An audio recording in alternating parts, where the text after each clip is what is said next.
Bonsoir à toutes, bonsoir à tous. Donc, merci de votre attention, merci d'être venus nombreux. Euh, je vous propose de démarrer. Alors, avant de vous présenter nos intervenants et nos partenaires, je voudrais vous dire quel est l'objectif de cette conférence, qui a un énorme engouement. J'ai eu toute la journée des appels, des activations, et nous referons probablement certainement.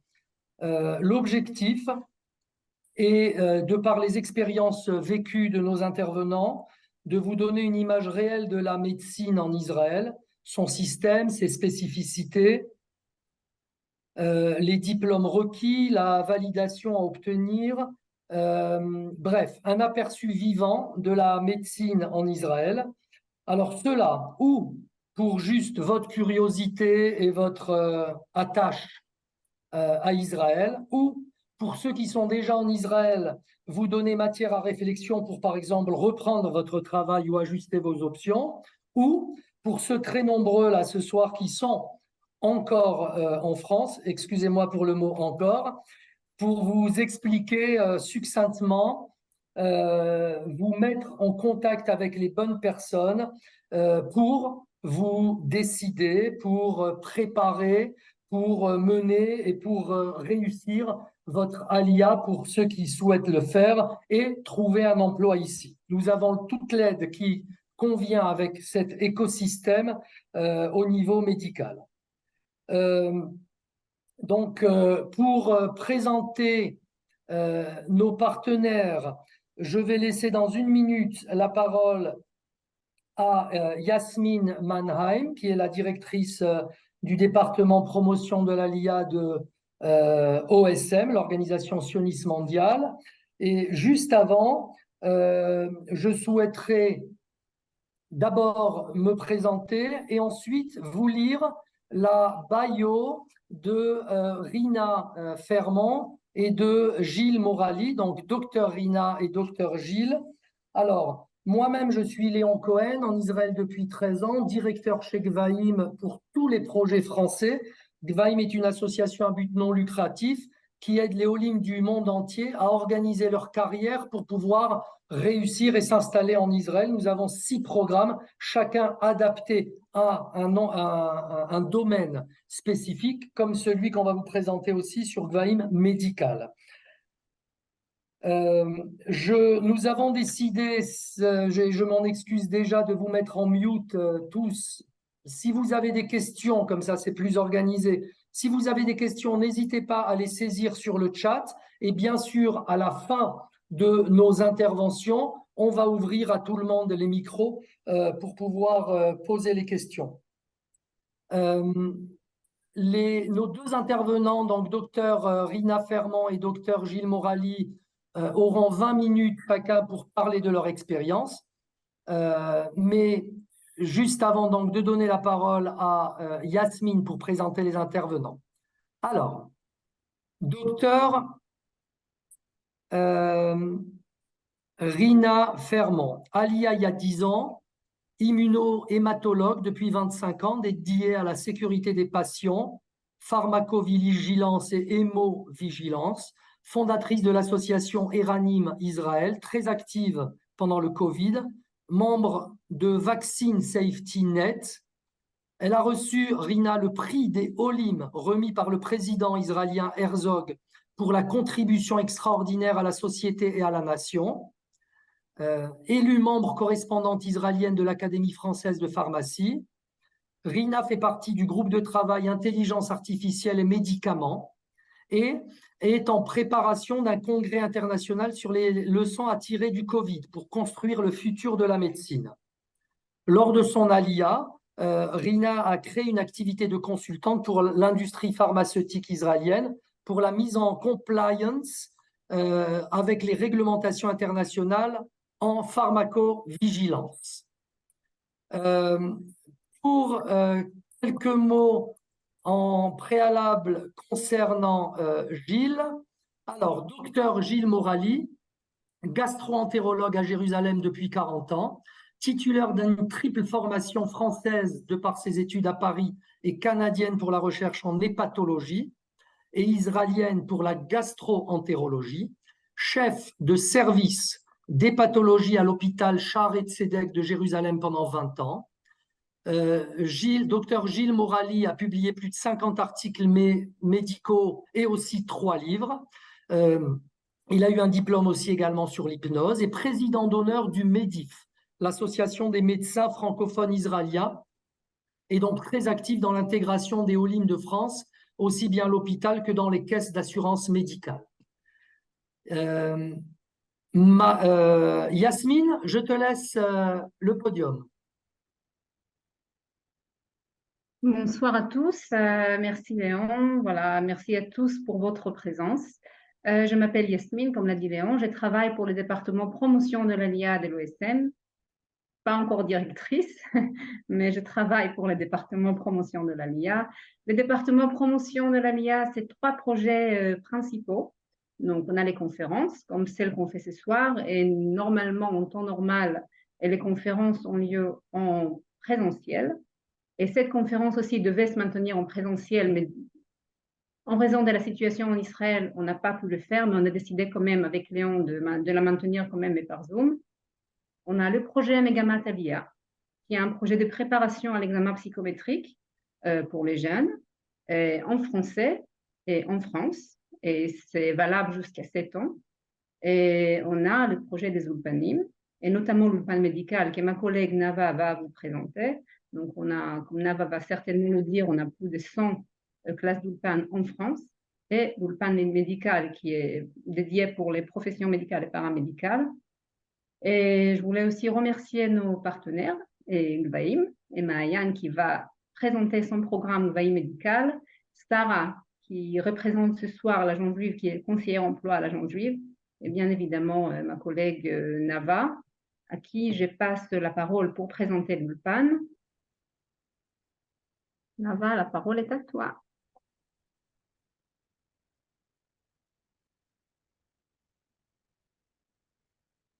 Mute. Voilà, Erev Tov, Lekulam, bonsoir. Alors, je suis Nava Beressi, je suis la responsable des Ulpanim à l'Organisation sioniste mondiale en France et en Belgique. Et comme Yasmine, merci beaucoup, a dit, en décembre, pour la 8e année, on ouvre l'Ulpan médical en partenariat avec l'Ulpan La Vie pour le côté pédagogique. Donc, cet Ulpan est fortement recommandé avant l'ALIA et je pense que Dr Dan Tayeb, que je salue chaleureusement, est là normalement avec nous pour témoigner après. Voilà, donc il s'agit d'un Ulpan qui commence en décembre, donc le 12 décembre si je ne me trompe pas. On va avoir 46 heures, donc une fois par semaine tous les mardis, avec 3 examens. Et dans la partie médicale, on va voir l'anatomie et pathologie, les systèmes sanguins, respiratoires, nerveux, gynéco et grossesse, douloureux symptômes, et toujours dans l'optique de répondre aux 2 questions. Comment l'expliquer aux patients, en hébreu bien sûr, et comment l'écrire dans un compte-rendu, toujours en hébreu. Et dans la partie hébreu, on va travailler les verbes et les vocabulaires, le temps, bien sûr, et beaucoup d'improvisation, médecin-patient et médecin-médecin, avec un focus sur les verbes passifs. Voilà, donc normalement le niveau est faux débutant intermédiaire, et si vous êtes des vrais débutants, je vous recommande de commencer avec les Ulpan, avec plein d'Ulpan qu'on propose en ligne dans le cadre de l'OSM. Je vous mettrai dans le chat le lien de notre site. Vous allez trouver la liste de tous nos Ulpanim en ligne et en présentiel qu'on propose toute l'année. Et voilà, donc, oui, pardon. Ah, il n'y avait pas de questions. OK. Voilà, donc si vous avez des questions, n'hésitez pas. Et donc, un grand bonjour à Léon, Yasmine, Galit Alouche qui est là et que je connais très bien, et Dan, bien sûr. Toda rabba, ve'erev tov. Anava. Et voilà, j'ai oublié de dire tout à l'heure que toutes les activités de l'OSM sont sur le site et sur notre page Facebook idoudalia.fr et sur notre page Facebook. Et là, je passe la parole à Sarah, qui est là, mais voilà, très bien. Bonsoir, bonsoir à tous. Je suis ravie d'être parmi vous. Merci beaucoup.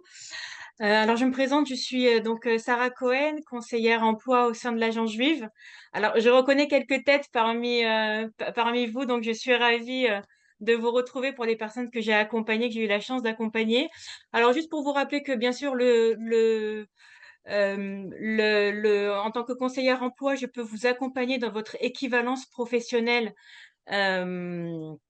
auprès du ministère de la Santé et du Conseil scientifique pour les médecins. Donc, qu'est-ce que ça veut dire? Ça veut dire tout simplement que je peux vous accompagner pour réunir les documents, vérifier leur conformité, suivre le dossier auprès des ministères. Donc voilà, donc n'hésitez pas si vous avez besoin de mes services, de me contacter. Je vais me permettre d'écrire sur le chat tout de suite mes coordonnées. Et je serai ravie, bien sûr, de vous accompagner dans cette étape si importante pour votre intégration professionnelle. Batzlacha à tout le monde et bonne soirée.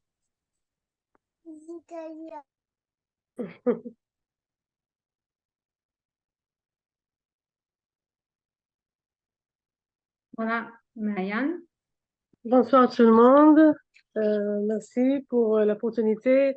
Je reconnais aussi quelques têtes. Frédéric, bonsoir. Alors, je me présente, je m'appelle Mayan Goodgold et je travaille à Gbaïm, ça fait déjà 2 ans et demi. Je suis conseillante sur l'Alia Prep et responsable du programme de Gbaïm médical. Comme vous le savez, le système de santé en Israël est unique et par rapport au système de santé dans le reste du monde, tant de la manière de recevoir le service aux clients et bien sûr les différentes formes d'emploi des médecins en Israël. Notre cours d'orientation de veille médicale est conçu pour préparer les médecins, être intégrés sur le marché du travail en Israël et on vous guidera tout au long du processus pour la reconnaissance de votre diplôme et votre spécialité. Et notre cours de Gvaïm médical, c'est un cours qui est toute l'année et il consiste des webinaires online, des conférences, et il consiste de vous accompagner pour préparer tous vos documents. Et comme vous savez, il y a deux reconnaissances équivalentes, il y a deux administrations qu'il faut savoir. On travaille en face, c'est le ministère de Santé et le Conseil scientifique. Et durant l'année, on vous parlera et on vous accompagnera et, dans tout ce qui concerne le système de santé en Israël, tout ce qui concerne votre droit. Et on a des relations très fortes avec le ministère de Santé en Israël. Et voilà, maintenant, selon l'âge du médecin qui veut faire Aliyah, bien sûr que si vous finissez les 6 ans des études en France et vous faites l'année de spécialisation, vous rentrez en Israël sans l'examen et vous pouvez commencer en envoyant le document. Et si bien sûr vous êtes étudiant et vous décidez de venir faire Aliyah en Israël après la 3e année, il y a des universités qui peuvent vous accepter. Il faut le voir, chacun ça change. Malheureusement, c'est pas une chose que je peux vous dire. ABCD, c'est pour toujours. Il faut le voir et on est là pour vous aider à ça. Et plus tard, je mettrai mon email, mon cellulaire. On a des groupes de WhatsApp pour les médecins. Je peux vous dire fièrement que déjà, on a 190 médecins dans le programme. On a plus de 100 médecins dans le WhatsApp groupe. On est en contact tout le temps avec le ministère. On vous informe sur toutes les choses qui se passent. Et voilà, et j'espère bien vous voir. Et bien sûr, nos programmes, c'est c'est pour les olim qui se préparent pour leur alia et aussi pour les médecins qui sont déjà en Israël. OK? Gvaïb médical peut aider aux deux équipes. OK? Les olim qui sont déjà en Israël et les olim qui vont préparer leur alia. Voilà. Merci beaucoup.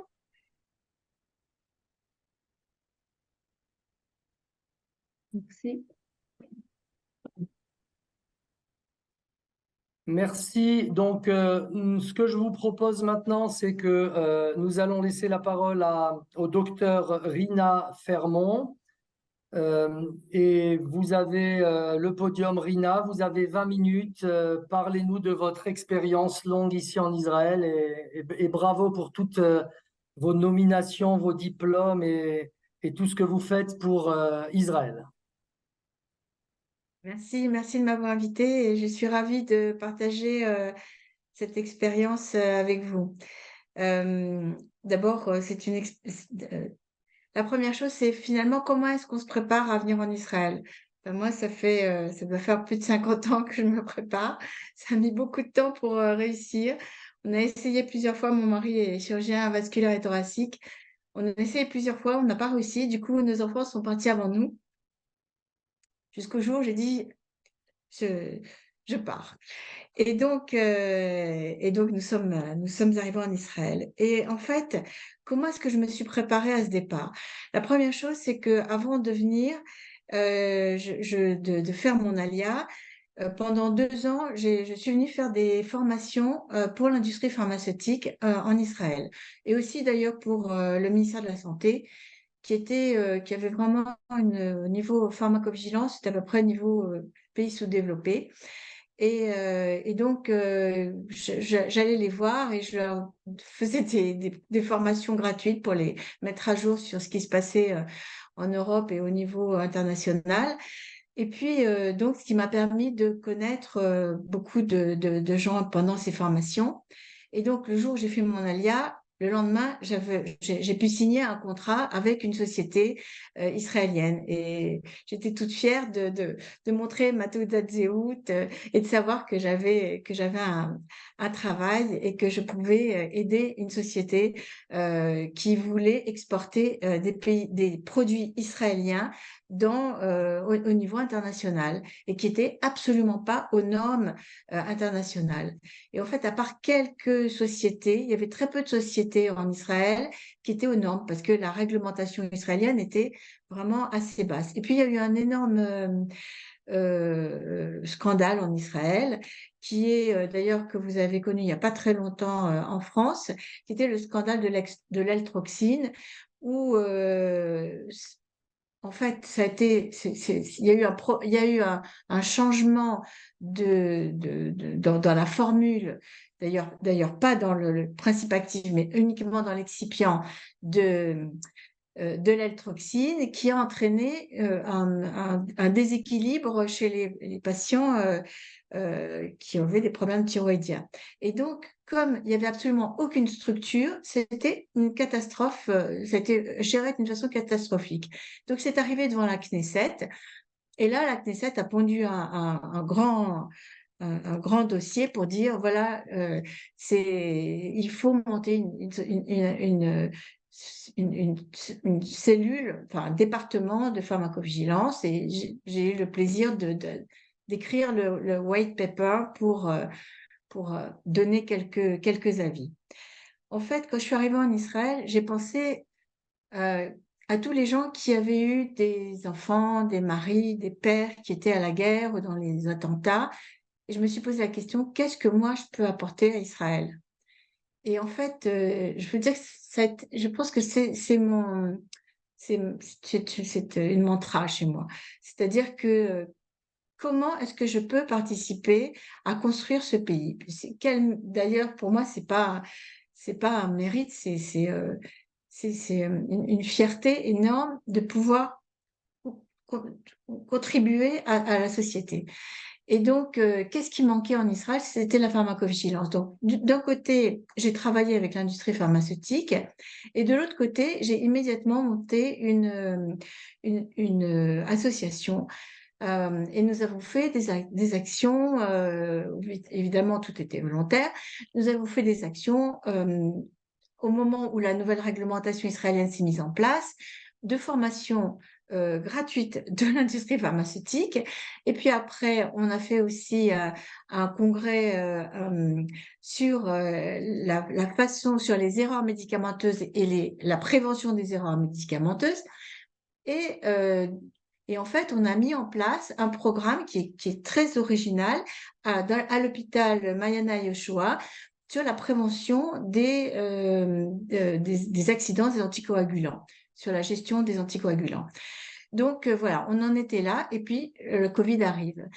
Et donc, je me suis immédiatement intéressée au vaccin et j'ai fait une présentation dans ma communauté.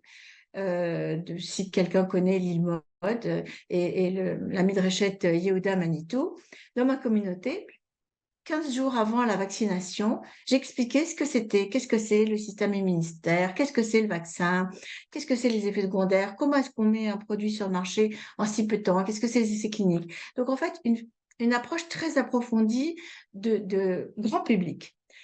Et là, j'ai été inondée de questions. Et après ces questions, j'ai lancé un appel, qui est-ce qui peut m'aider? Et en 2 semaines, on a monté une task force de 20 personnes, qui étaient tous des Olim français. Et donc, pendant 1 an et demi, presque 2 ans, on a fait 40 webinars en français, en hébreu, en anglais. On avait 3 objectifs. Premier objectif, le grand public. Et surtout pour tout ce qui était combattre les fake news. Notre deuxième but, c'était les professionnels de santé, qui ne sont pas tous des immunologues ou des virologues, ou qui ne connaissent pas bien le développement d'un médicament. Et donc, pour leur donner des réponses aux questions même de leurs patients et de leurs propres questions. Et notre troisième objectif était de faire connaître, dans mon milieu international d'experts, de faire connaître ce que faisait Israël, qui était absolument extraordinaire et qui était un exemple pour le monde entier. Et ça nous a valu plusieurs reconnaissances. La première, c'est d'avoir été élue à l'Académie française de pharmacie. Je savais qu'il y avait une académie de médecine, mais je ne savais pas qu'il y avait une académie de pharmacie.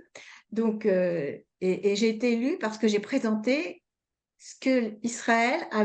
comment Israël avait géré le Covid et utilisé les données de vie réelle. Ils ont été absolument emballés par tout ce que faisait Israël et ils voulaient apprendre d'Israël. Et donc, j'ai été élue. Et c'est là que je travaille dans le groupe Intelligence artificielle et médicaments.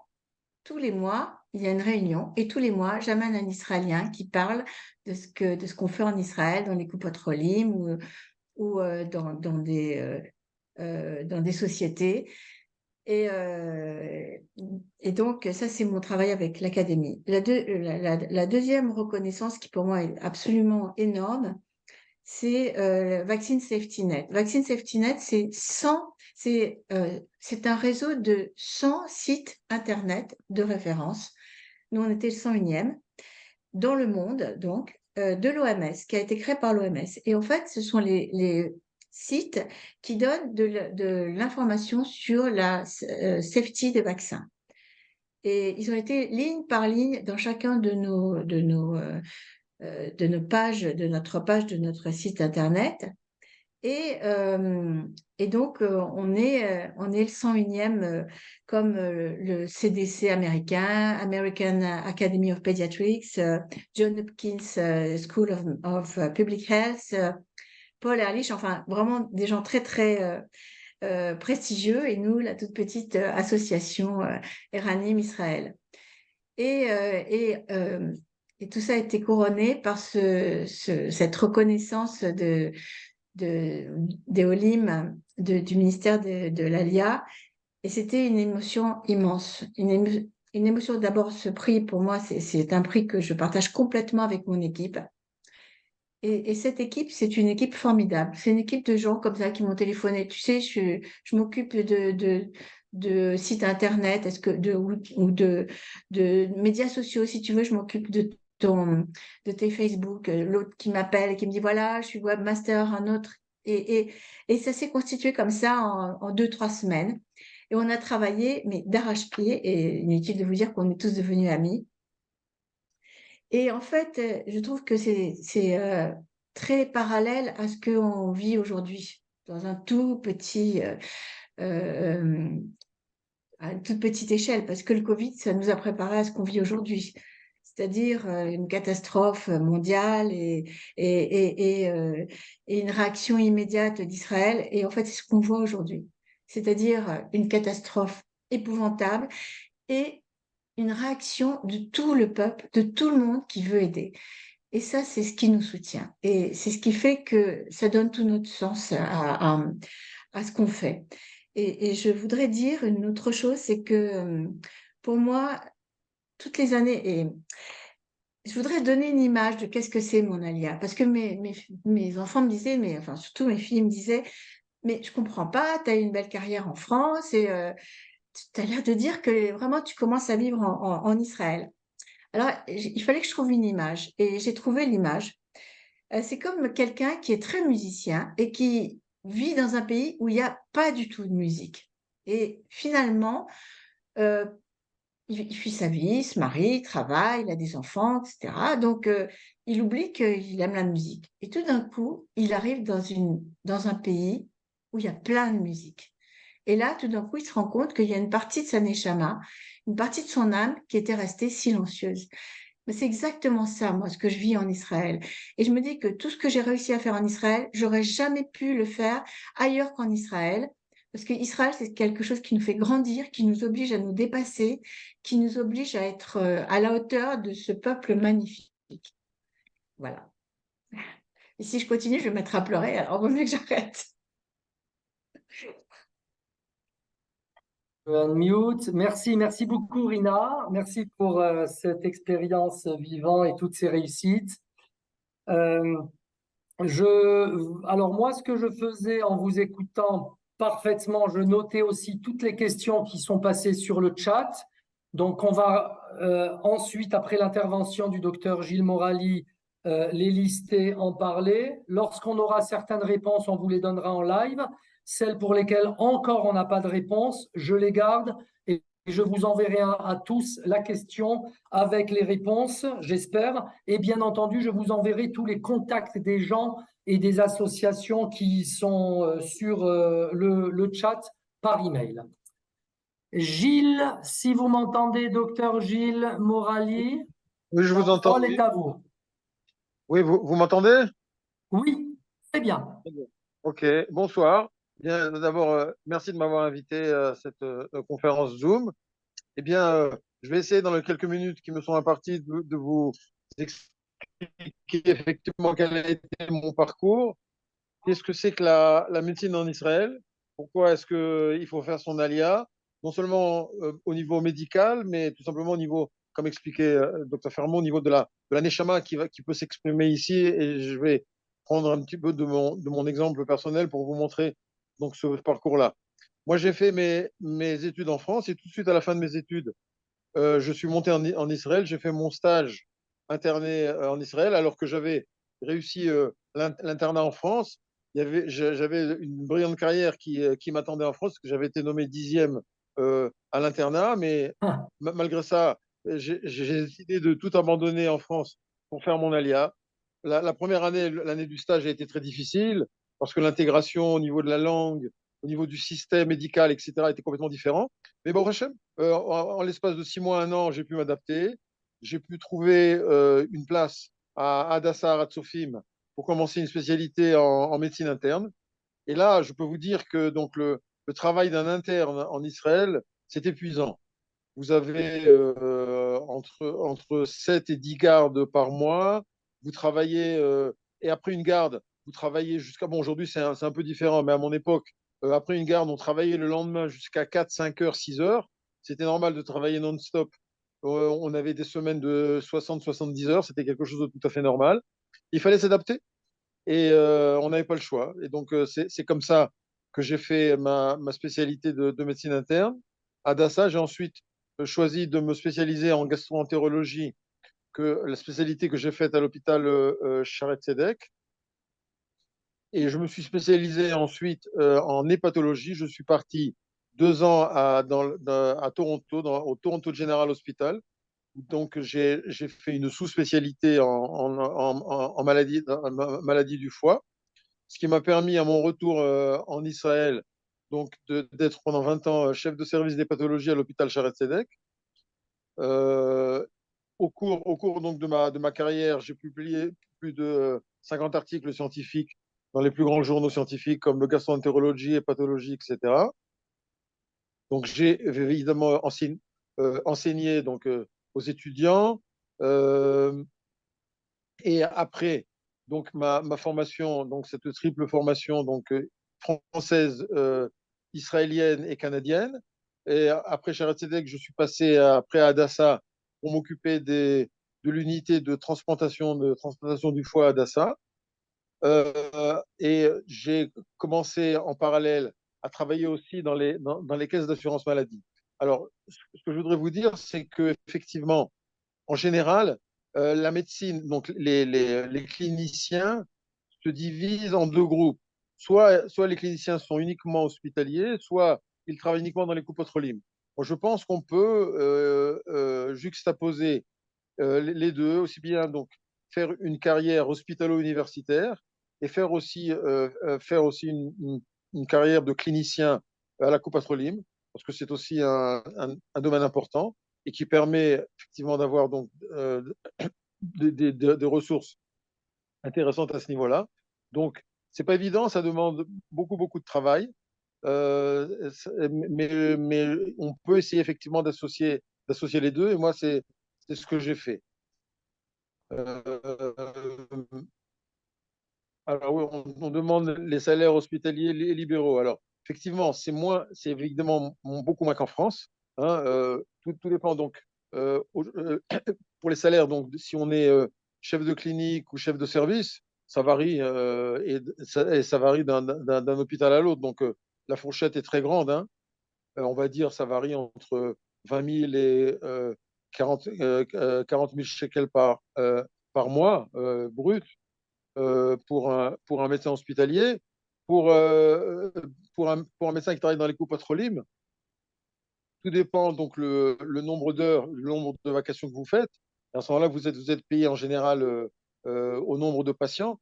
Il faut savoir que en France, vous êtes payé à la consultation. Ici, dans les coupes pétrolières, dans les caisses d'assurance maladie, vous êtes payé sur un tarif forfaitaire, un tarif trimestriel. C'est-à-dire que le patient vient une fois ou 10 fois dans le trimestre, vous ne serez payé qu'une fois. Donc effectivement, on peut dire que la pratique médicale en France semble paradisiaque peut-être par rapport à la pratique médicale en Israël. Mais bon, on peut effectivement, si on a un volume de patients important, on peut y arriver. Et ça demande beaucoup de travail. Ça demande donc de s'intégrer dans les coupes pétrolières. Ça demande effectivement de faire des recherches et des demandes auprès donc, de ce qu'on appelle le Rofé Merosi, les médecins, donc, les médecins administratifs dans les différentes coupes pétrolières. Je pense que, Bezrat Hashem, chacun peut trouver sa place. C'est-à-dire qu'effectivement, si on accepte on va dire, de se délocaliser, peut-être pas d'être dans les grands centres à Tel Aviv ou à Jérusalem, mais peut-être en périphérie, eh bien, on pourra trouver du travail relativement facilement parce que, comme vous le savez, il y a une pénurie de médecins en Israël, donc surtout de médecins de famille, et je pense aussi dans beaucoup de spécialités. Donc, les médecins Olim Hadashim, à mon avis, pourront tous trouver du travail, peut-être pas exactement là où ils veulent ou exactement quand ils veulent, mais si ils font preuve d'une certaine adaptation, eh bien, je pense qu'ils pourront tous trouver du travail. Donc, il faut être optimiste et savoir s'armer de patience aussi, hein, parce que effectivement, le système administratif en Israël est un système qui est lourd, hein.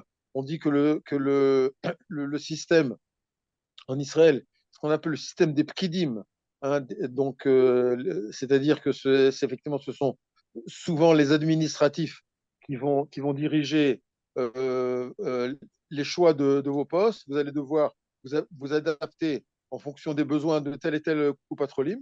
Mais si vous acceptez cette adaptation, eh bien, à mon avis, vous pourrez trouver un poste.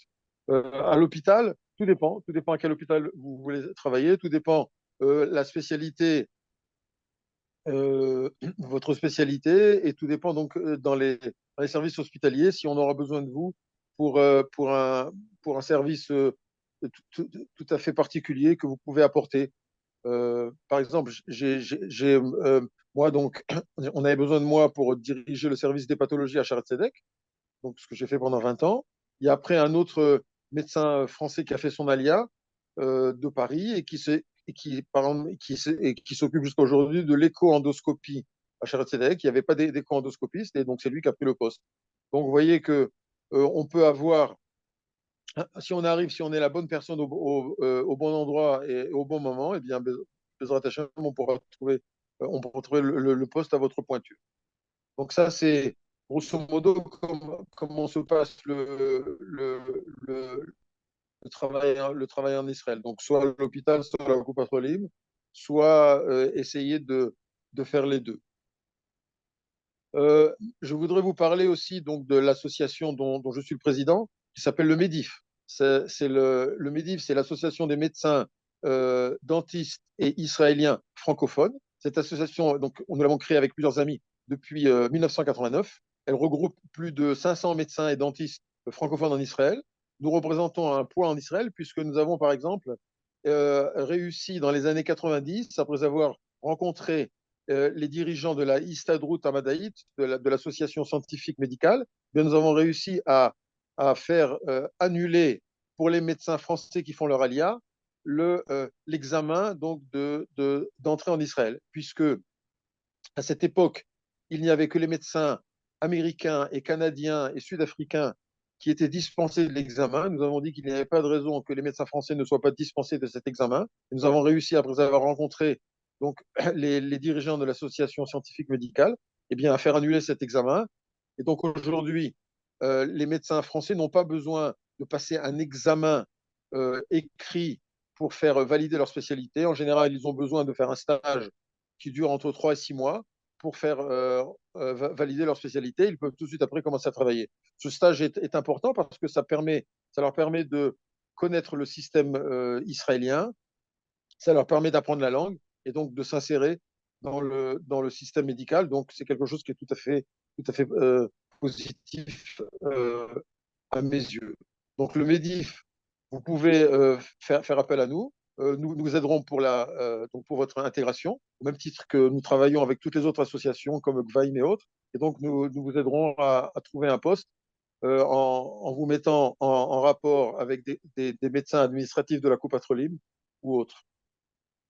Alors, pour conclure, je vais vous dire effectivement que venir en Israël, vous savez que le premier jour la première nuit qu'on passe en Israël, un grand maître de la Kabbale, donc qui a vécu à Hebron, qui s'appelle le Rav Avraham Azoulay, dans son livre Chesed Avram, dit qu'on acquiert une nouvelle neshama. Donc c'est ce que disait un petit peu le docteur Irène Frémont, c'est que quelque part, on accède à un surplus de neshama. Et ce ne sont pas des mots vides de sens. Et il y a effectivement quelque chose qui se passe lorsqu'on arrive en Israël. Moi, quand je suis venu en Israël, je n'étais pas du tout religieux. Je suis venu, pourquoi? Parce que je ne m'étais jamais senti français. Mes parents m'avaient dit, nous sommes juifs et nous ne sommes pas français, bien que à l'époque, on n'était pas pratiquants, comme tous les juifs algériens, on était tous assimilés. Je suis venu parce que je sentais que c'était en Israël que se jouerait mon avenir en tant que faisant partie du peuple juif. Et lorsque vous faites votre alia, eh bien tout simplement, vous comprenez la raison pour laquelle vous êtes là avec le peuple juif. Et vous avez, en plus de votre cheminement professionnel qui peut s'avérer extrêmement positif et fructueux, eh bien vous avez un cheminement spirituel qui n'en est pas moins fructueux. Et à mon avis, c'est l'association des deux qui vous fera changer votre personnalité, qui vous fera acquérir effectivement ce surplus de neshama et qui vous fera voir la vie de façon complètement différente. Vous verrez qu'effectivement, il y a quelque chose qui se joue ici et qui ne peut pas se jouer en France.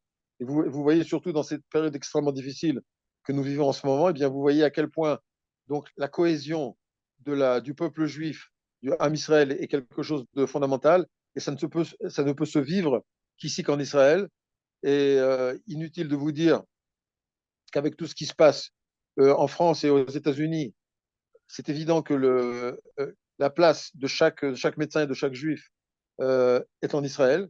Je ne travaille pas pour la Sournout, mais c'est quelque chose que je sens au plus profond de mon être.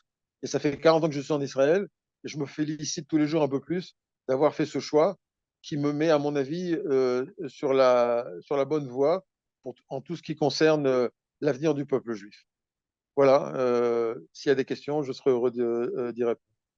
Magnifique. Merci, docteur Morali. Alors, j'ai listé en effet toutes les questions. Ce que je vous propose, c'est d'abord de vous dire quelques mots, moi. Alors, c'est pas du tout ma spécialité, mais comme nous avions… Alors, attendez, je mets juste la galerie pour tout le monde. Voilà, où je suis là. Comme nous avions parlé aussi bien, souhaité parler ce soir aussi bien de la médecine, donc avec les médecins, que de tout ce qui concerne des professions paramédicales. Donc, il y a quelques personnes qui m'ont posé ces questions. Je vais en 2 minutes vous parler des métiers d'infirmier, de sage-femme et de kiné. Je devais avoir d'ailleurs ma fille, hein, qui devait être là avec nous ce soir et vous parler en 5 minutes de son expérience de achot, donc infirmière, et ensuite sage-femme. Mais voilà, son mari lui a fait une surprise, c'est son anniversaire, elle a géré de garder les 2 gosses et ils doivent être dans un bon restaurant ici en Israël. Donc vous voyez, malgré la guerre, la vie continue et je rejoins à 100% tout ce qu'a dit le docteur Morali, que c'est l'endroit où il faut être ici en Israël et il y a potentiel et il y a matière. Alors, vraiment très rapidement sur les métiers paramédicaux. Alors, un vécu. Toar Rishon, donc en 4 ans, permettant d'avoir le diplôme et pouvoir travailler en tant qu'infirmière dans un hôpital ou en privé.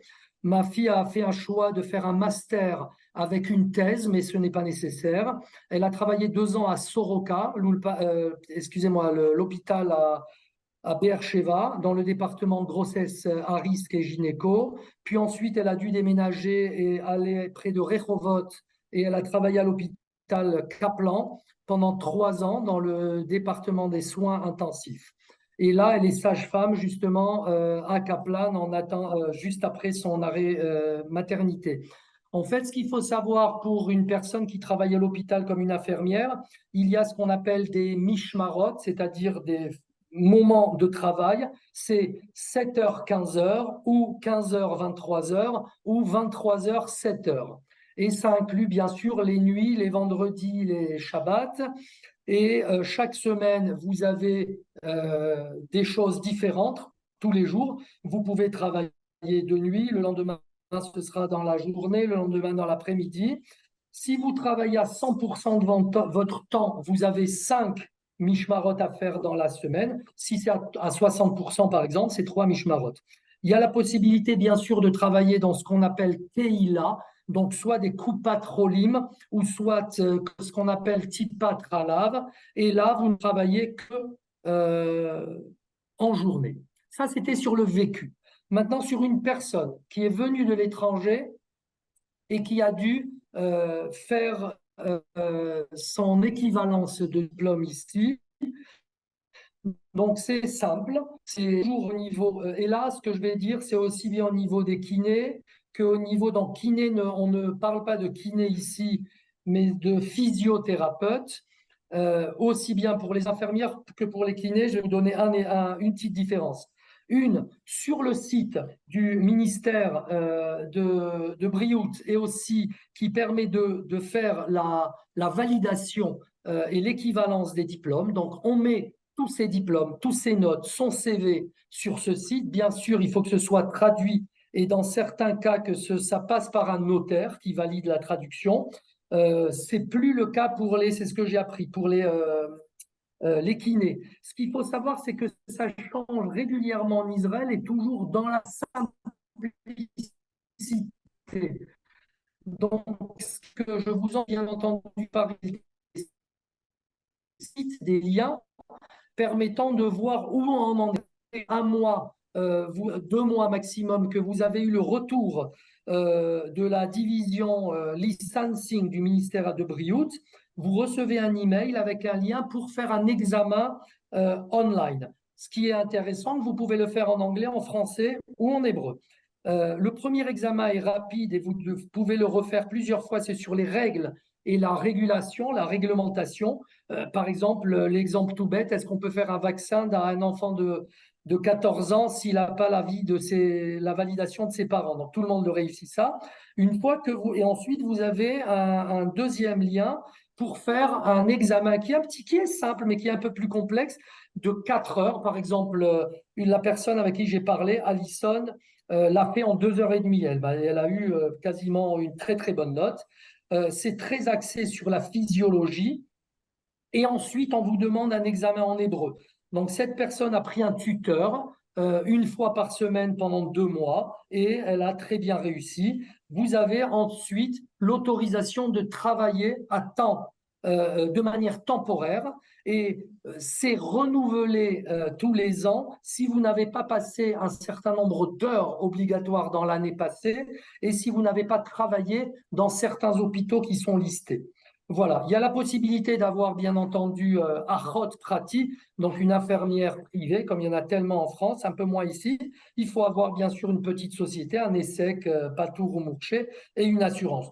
Le salaire pour une infirmière, parce que j'ai eu des questions, c'est autour de 9 000, 10 000, c'est 50 shekels de l'heure, mais ensuite voilà. Et pour les kinés, c'est encore plus simple parce que je crois que vous n'avez pas besoin de notarial. J'arrête pour les paramédicales. Au niveau des questions, alors, c'est aussi bien pour nos docteurs qui sont là. Et ce que je vous propose, on ne va pas rentrer dans le détail des réponses très personnalisées pour chacun.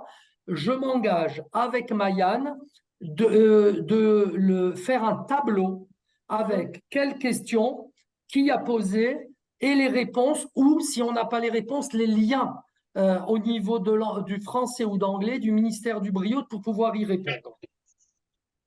Voilà. Je peux vous dire en général, j'ai lu quelques questions ici, que ceux qui veulent faire l'IA, ils ont des questions sur quels documents il faut préparer et tout. J'organise une liste de tous les documents qu'il faut envoyer au ministère de Santé.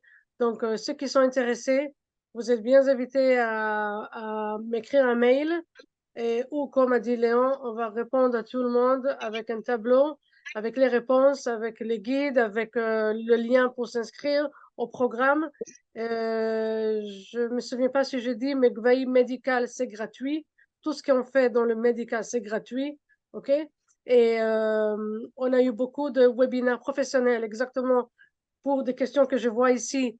Comment travailler ici dans Coupatrolim Hôpital, combien on paye, qu'est-ce qu'il faut faire. On a eu des webinaires professionnels avec des médecins, des Menalem Machlakot, de Clalit, et ils sont tous enregistrés. On l'a donc Vaï Medical Network. Tous les webinaires sont enregistrés. Vous pourriez le voir, l'écouter. Et voilà. Parfait. Pour l'instant, le programme est en anglais. OK? Mais par rapport aux gens, on pourra le voir peut-être dans des autres langues. Alors, Nava, si elle est toujours là ou... Non, elle n'est pas Non, là. alors, je ne sais pas si tu pourras mais... répondre, ou alors de toute façon on aura des réponses. C'est pour l'Ulpan médical. Voilà, pour l'Ulpan médical, déjà, je voulais juste vous signaler la présence de Dan Tayeb qui a fait notre Ulpan médical et qui maintenant en Israël, s'il pourra dire quelques mots pour son Avec plaisir, Dan. Et je crois qu'il est là, je l'ai vu tout à l'heure. Il est là, je l'ai. Ok, si on pourra lui donner. Et pour l'Ulpan médical, donc on a déjà tous les renseignements sur notre site internet. Et voilà, il y a Dan ici qui va vous expliquer mieux que moi sur les déroulés de l'Ulpan. Avec plaisir. Donc, je me présente juste en un mot. Moi, je m'appelle Dan Tayeb, je suis anesthésiste réanimateur. Je travaille aussi pour l'association de l'Aliad Group. On en parlera peut-être après, mais je veux vraiment pas occuper la place de l'Ulpan médical. Et on me donne la parole pour ça et j'aimerais vraiment dire ce que je pense. On peut faire autant de choses qu'on veut. On peut discuter autant en théorie de comment on gagne de l'argent en Israël, etc. Et c'est très important. Pour autant, ici, on parle hébreu. Et quand on change de pays, il faut absolument apprendre la langue. Ça a l'air simple, mais c'est hyper important parce que c'est un respect mutuel qu'on a. Donc c'est vrai qu'on se rend pas compte. Est-ce que ça a un important de commencer l'Ulpan depuis la France?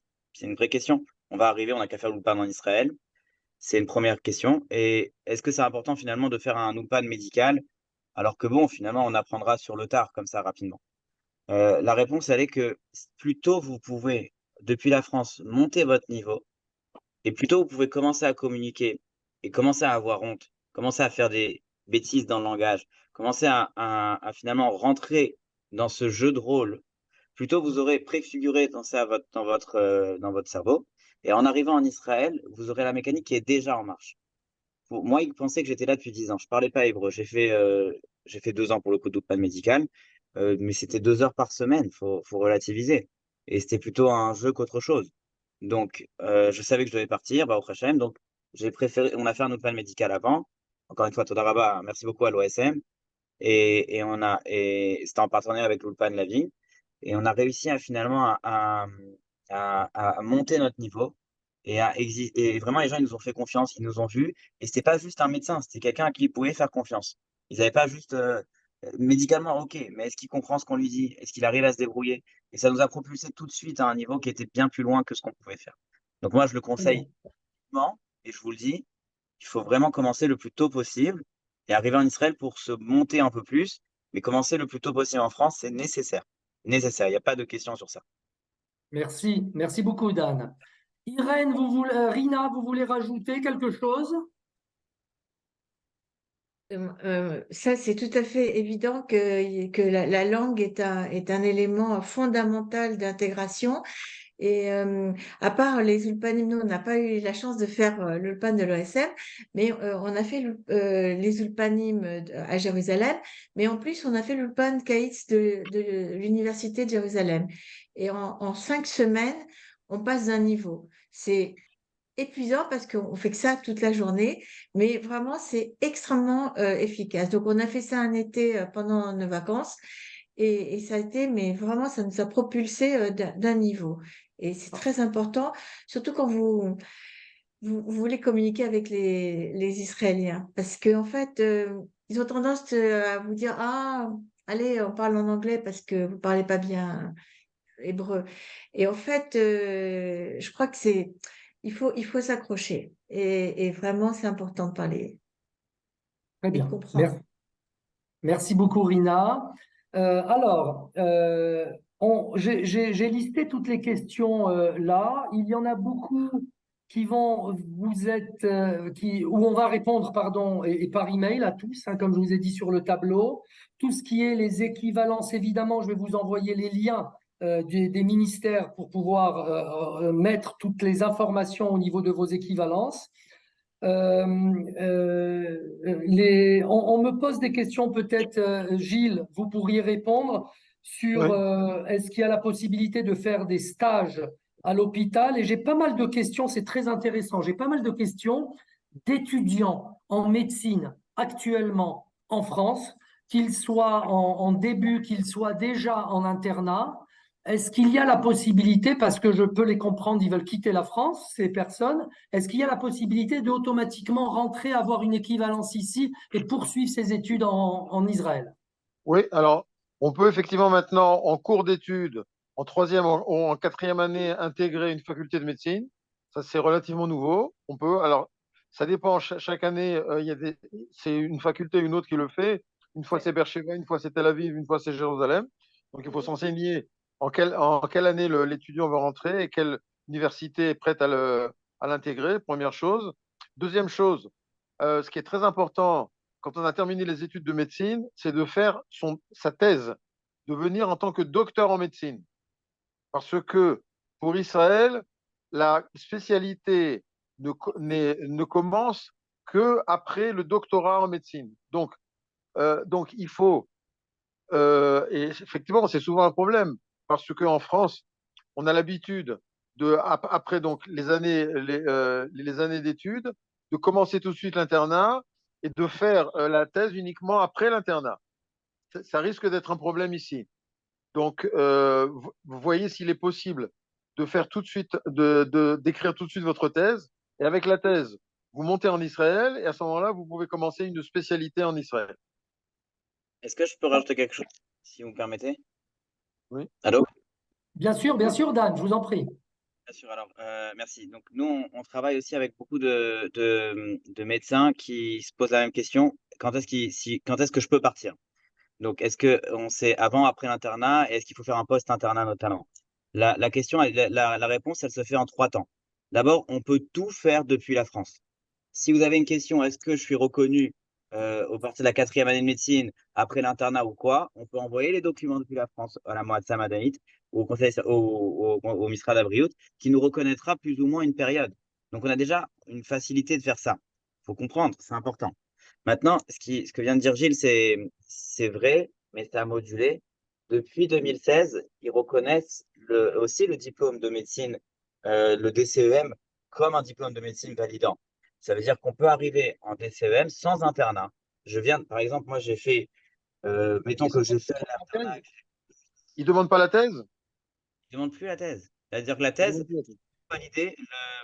c'est pour valider le deuxième Richayon de mon prêt. Mais je peux, sans la thèse, avoir mon premier Richayon de médecin et commencer l'internat que je veux. Ça veut dire que quelqu'un qui rate son réussit son internat, mais à généraliste et voudrait faire une autre spécialité, ok, il pourra venir en Israël, faire valider ça et commencer son internat. Donc ensuite, c'est le deuxième versant, c'est important. L'internat en Israël, c'est chef de service dépendant. Donc il faut savoir, il faut que quelqu'un vous accepte. Donc il faut du réseautage, il faut vous faire valoir, il faut faire des stages là-bas aussi, il faut que les gens puissent vous accepter. Et ça veut dire deux astérix importants. La première, c'est que vous allez faire votre internat en hébreu, donc avec des examens en anglais, il n'y a pas de souci. Vous avez largement les capacités. Je vous assure, la formation des 6 premières années en France, elle a rien à avoir honte d'aucune formation en Israël ou même aux États-Unis. On est extrêmement bien formés, je vous assure. Donc vous pouvez le faire. Et deuxièmement, dans la mesure où vous serez médecin et où vous aurez moins l'âge, vous serez en dessous de l'âge apparemment de l'armée, il faudra aussi prendre en compte qu'il faudra faire l'armée. Mais attention, c'est pas ce qu'on vous dit, c'est pas l'armée en France, c'est une période d'armée qui est beaucoup plus restreinte. Si je me rappelle bien, c'est 18 mois et ça dépend. On peut moduler. Vous êtes déjà officier, donc vous gagnez déjà de l'argent et on vous apprend aussi une médecine. Mais surtout, ça vous propulse dans la société israélienne, ça vous fait votre ulpan, ça vous fait votre façon de faire. Donc, c'est pas du tout, en fait, un problème, c'est juste des données particulières à prendre en compte et donc ça vous permet de rentrer. Donc, si je résume, quelqu'un qui fait son internat, il peut faire valider même les stages qu'il a déjà commencé s'il a fait des stages en France. OK? Et ensuite, ça sera au conseil scientifique de déterminer s'il doit refaire les examens. Donc, évidemment, le premier examen, il est par écrit. Deuxième examen, il est à l'oral. S'il n'a pas fini, forcément, qu'il devra refaire des examens, il devra compléter sa période de stage. Et s'il veut faire un autre internat, c'est totalement possible. Il suffit d'avoir un bon réseau et de se faire valoir à ce moment-là. J'espère que c'était clair. Merci Dan, et on nous demande vos coordonnées, donc je les transmettrai de la même manière. Alors, on a répondu à pas mal de questions, mais il y en a d'autres. Je les donne un petit peu en vrac et vous me dites, messieurs les médecins, comment vous pouvez répondre. Est-ce qu'on sait quels sont les besoins urgents aujourd'hui, docteur Morali? Alors, vous voulez parler de l'hôpital ou des coupes-pétrolières? Les deux Les deux. De la Alors, guerre, des besoins avec la guerre, aussi. ouais. c'est ça?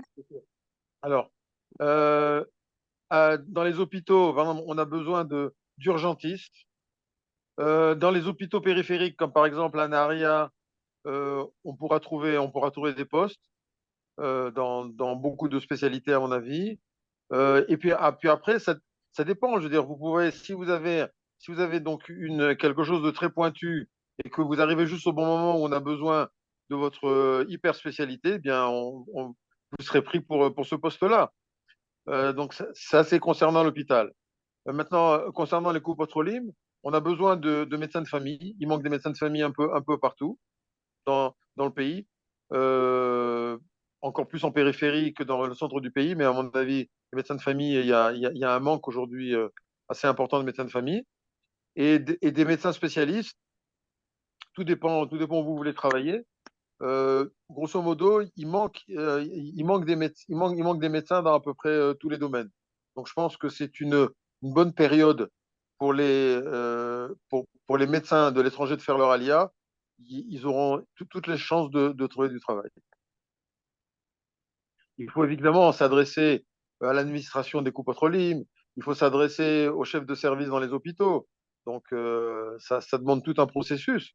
Mais bon, au bout du compte, je pense qu'on peut arriver à obtenir un poste parce que, comme je vous l'ai dit, aujourd'hui, il y a un manque accru dans presque tout le pays. D'accord. Merci. D'autres questions? Alors, par exemple, pour les équivalences en orthophonie, Anaël et Noah, donc on essaiera de répondre à cette question par écrit.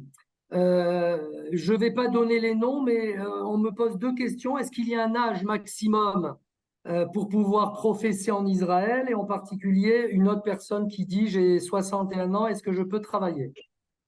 Alors, pour l'âge maximum, c'est assez intéressant. Dernièrement, la Histadrout Harefouit, donc l'association des médecins en Israël, a demande officielle que l'âge de la retraite soit, tenez-vous bien, 75 ans pour les médecins.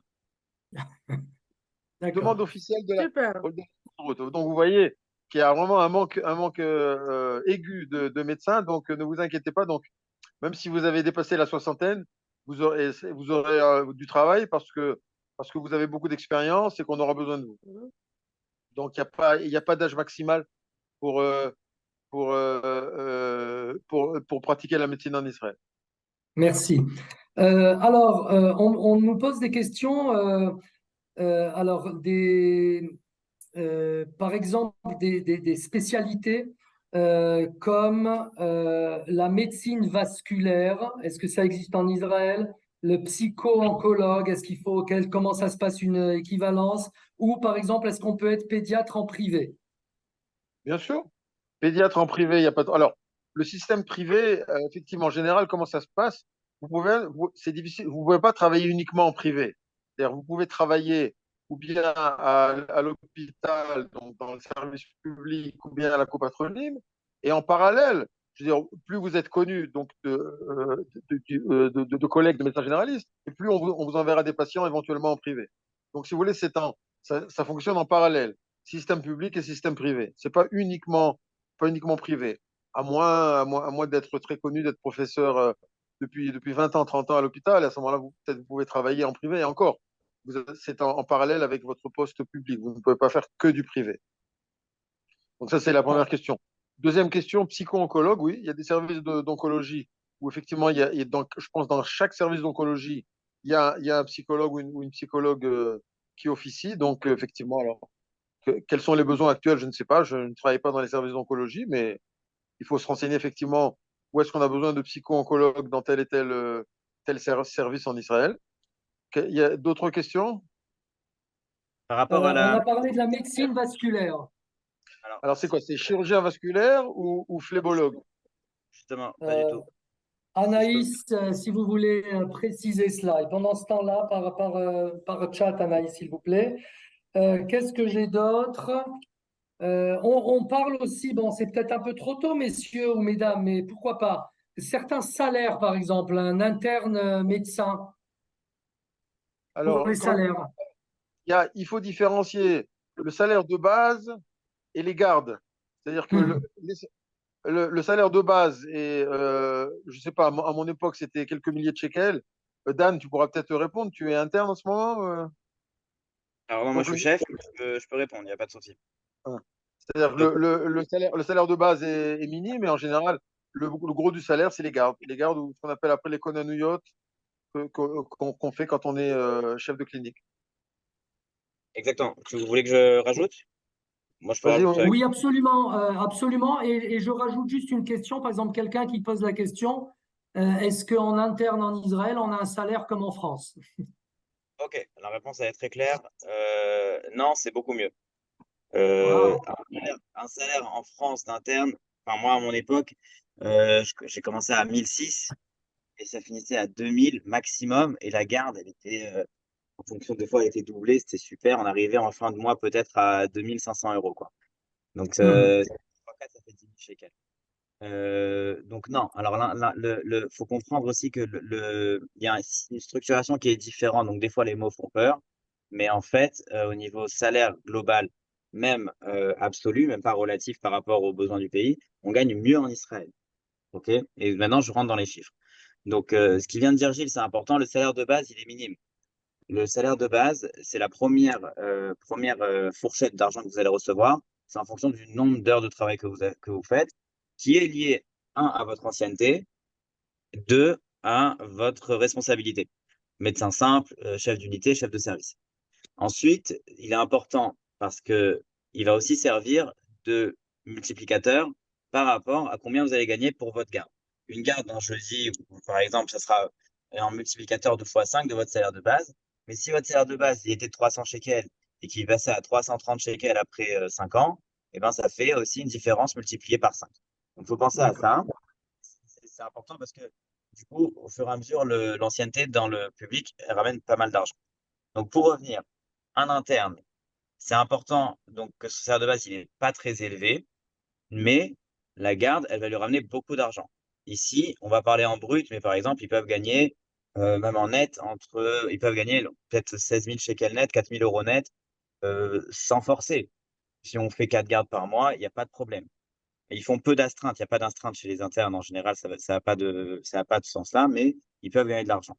En Israël, on gagne de l'argent, Baruch Hashem, on gagne bien sa vie, et les gens sont assez intelligents pour aussi être un peu futés, aller travailler dans d'autres services, aller faire aussi des services d'urgence. Ils ont un richayon de médecin, donc c'est-à-dire qu'ils ont comme une licence de remplacement, ils ont le droit de travailler où ils veulent en fait. Donc ça importe pas où ils veulent, mais on a compris qu'on peut travailler dans d'autres endroits. Donc on gagne Mhm. largement bien sa vie en tant qu'interne. Une fois qu'on est chef, alors encore une fois, voilà, c'est très important de savoir ça. Ça rejoint aussi la question d'avant sur le nom, les postes. C'est pas juste que vous avez un poste, par exemple, vous allez aller vous pouvez aller à Ichilov, par exemple, mais ils auront peut-être, moi je pense que j'ai plus d'astreintes parce qu'on est une équipe plus réduite que dans un grand hôpital. Par exemple, moi je suis à côté, je suis à Naharia, à Haïfa, l'anesthésiste, il gagne 10 000 shekels de moins que moi. Pourquoi? Parce que j'ai beaucoup plus d'astreintes que lui.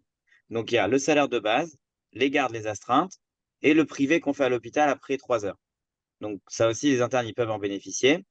Ça, c'est vraiment un système, parce que je suis assistant hospitalier, et donc les médecins, c'est encore une autre structuration, mais ça reprend à peu près les mêmes données. Eux, ils seront obligés, par exemple, d'aller travailler en Coupa ou ailleurs, et c'est pas un problème. C'est une autre façon de gagner sa vie, de gagner leur vie, et c'est aussi très bien. Donc, en moyenne, ce qu'on vous a dit que les médecins, ils gagnent peu, moi, je vous donne un conseil, c'est appelez-nous, appelez des gens qui vous ressemblent en Israël, et qui vous montrent leur fiche de paye. C'est tout.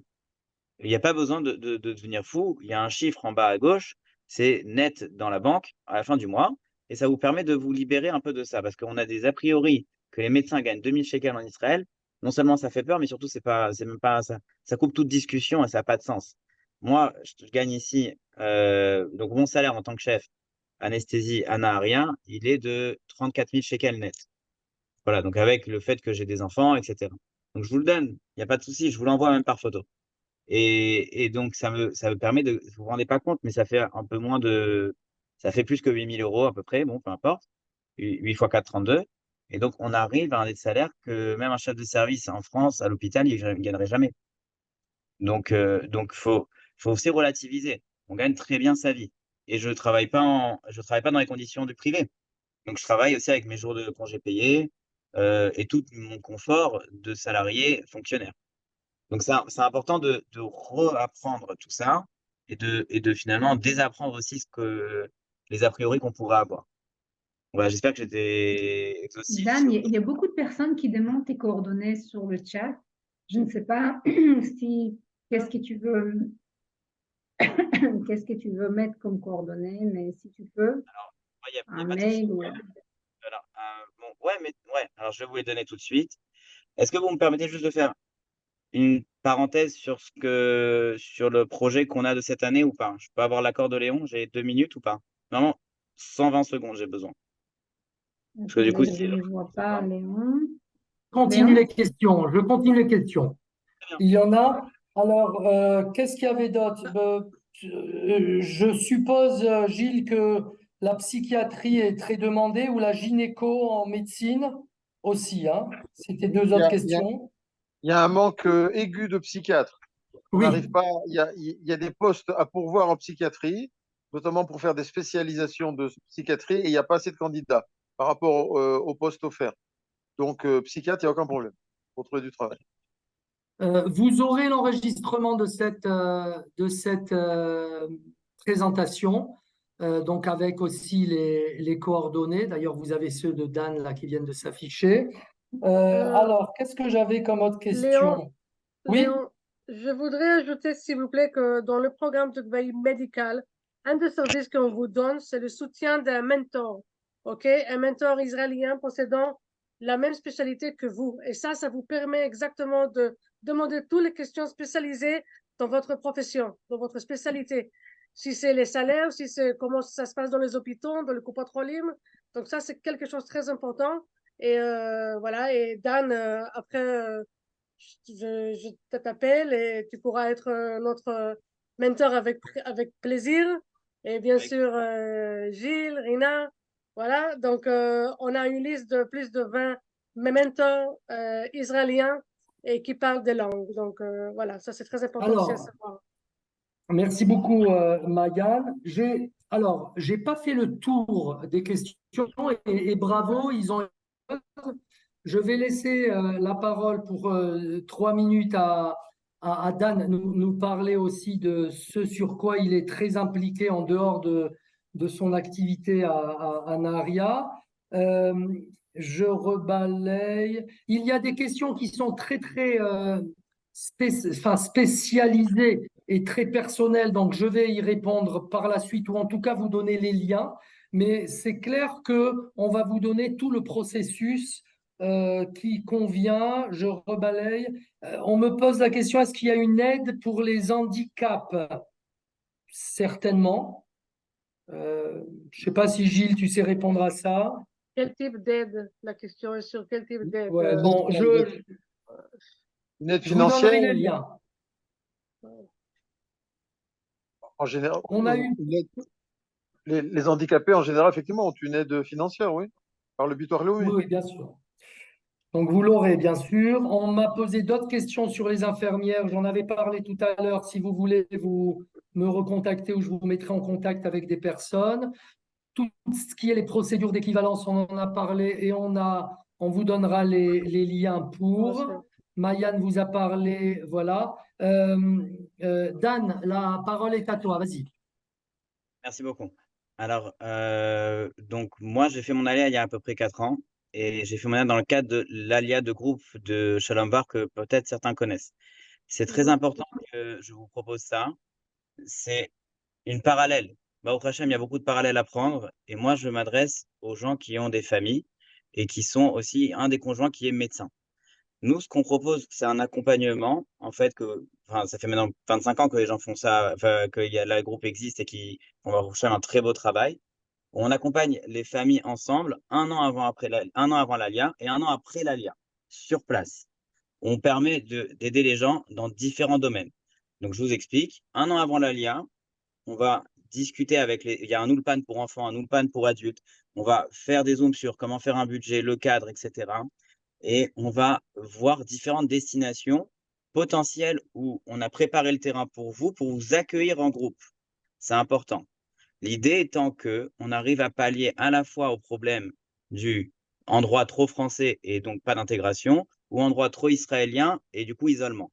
Donc si vous avez déjà votre communauté de Français sur place dans un milieu israélien, alors on s'intègre. Et en plus de ça, il y a des hommes à nous, il y a des coordinateurs qui sont là pour vous aider à faire le lien avec la société qui est là, le noyau religieux ou des gens qui sont là qui veulent aider à intégrer les gens, mais surtout à vous aider à connaître le milieu. Dans ce programme-là d'Alia, donc 1 an avant, 1 an après, cette année, on fait pour la 3e fois maintenant, on ne fait pas tous les ans, donc on l'a fait il y a 4 ans, on l'a fait il y a 20 ans, on le fait cette année-là, un accompagnement médical qui s'adresse à un des 2 conjoints médicaux. Du coup, on prend aussi les autres personnes, on prend tout le monde, Baruch Hashem, mais pour eux, on peut les aider. Dans la même façon que Gvaim pourrait aider des célibataires ou des gens de 60 ans, etc. C'est parfait. On a tous à peu près les mêmes modèles parce que c'est des modèles qui marchent. C'est-à-dire, on aide pour les équivalences, on fait tout le même process et on est très content parce que c'est vraiment des parallèles à prendre. Deuxièmement, l'Ulpan, on a commencé avec l'OSM, on va commencer bientôt. Et encore une fois, moi, je suis très sévère sur l'Ulpan parce que là où on s'engage, nous, c'est-à-dire que derrière, il faut que les conditions soient bonnes. Il faut que vous soyez aussi dans une dynamique. Si vous ne parlez pas hébreu, il faut aussi qu'il y ait un aller-retour et c'est important. Nous, on veut vraiment vous aider à vous aider. Troisièmement, le réseautage, comme on vous l'a dit, on fera aussi des zooms, pareil, sur comment on gagne comment on gagne de l'argent, quelles sont les conditions de travail, etc. Et ça, c'est au fur et à mesure de l'année, on pourra tout suivre ensemble et tout faire ensemble, avec notamment l'agent Très juive bien. et sa que vous connaissez déjà. Donc Parfait. c'est important de. Je voulais pas présenter ça, mes coordonnées, vous les avez. Au pire, on peut essayer. Ça vaut le coup de prendre rendez-vous et de vérifier. Et voilà, je voulais absolument aussi vous diffuser cette Parfait. information. Puis ça pour eux. Aider. Merci. Merci, Dan. Alors, on est arrivé, il est ici en Israël 10h moins le quart, enfin 47, chez vous 9h moins le quart. On est arrivé à 1h15 en gros de notre conférence. Je pense que c'est bon et je suis en train de rebalayer les questions. Donc pour ceux, y compris, je m'excuse, mais en effet, par exemple, Patricia ou autre, pour des dentistes, on vous enverra des réponses aussi là-dessus. J'ai tout pour les dentistes. Voilà.